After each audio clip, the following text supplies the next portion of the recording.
तब से जान जान ले गईलू करे जास काढ़ के हकाढ़ के दीवाना दिल फील करे लागल तोहरा प्यार के दीवाना दिल फील करे लागल तोहरा प्यार के।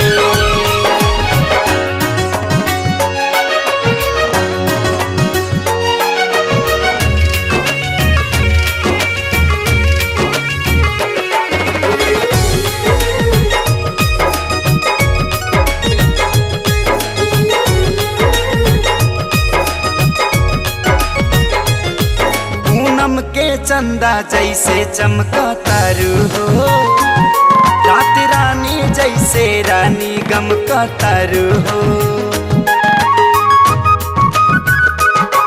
पूनम के चंदा जैसे चमका तारू हो रात रानी जैसे रानी गम का तारू हो।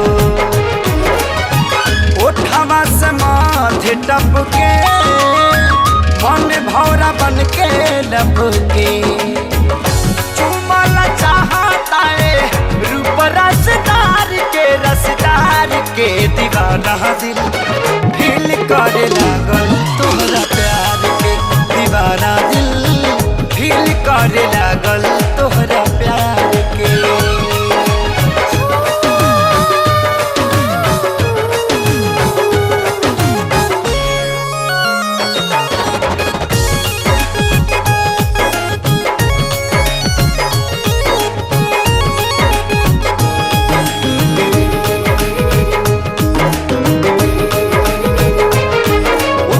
बाड़ू बन के परी आसमान से पावेला तोहके दुआ करी भगवान से।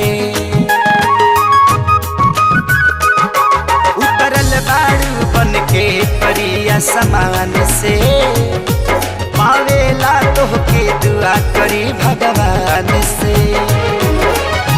जिंदगी तहिए धान होई हो चाहिया मिलान होई हो कहिया बतियाबू बोला केहुनी से मार के हमार के दीवाना दिल फील करे लागल तोहरा प्यार के दीवाना दिल फील करे लागल